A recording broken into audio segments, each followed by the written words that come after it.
Welcome to Guide Guru. We hope this video helps. You start right away by taking out the mechanical key and laying the fob on a flat, clean surface. Use the small flathead at the seam and gently pry. Apply steady pressure and twist a little, not force. This prevents plastic breaks.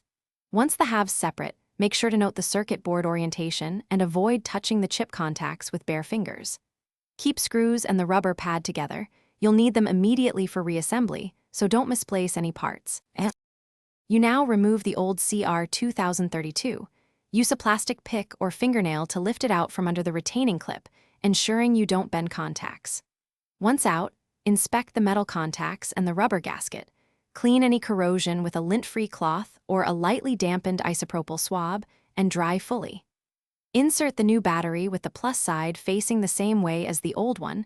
Press it under the clip until it seats. Make sure the board sits flat before closing the case.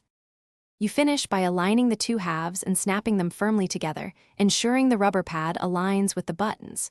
Replace the mechanical key and any screws. Test the remote from 1 to 3 meters.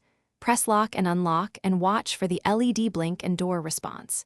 If it doesn't work, make sure battery polarity and contact cleanliness are correct, reseat the board, or try another fresh battery. If problems persist, consult a dealer for key reprogramming. Thanks for watching. Consider subscribing if we helped you today.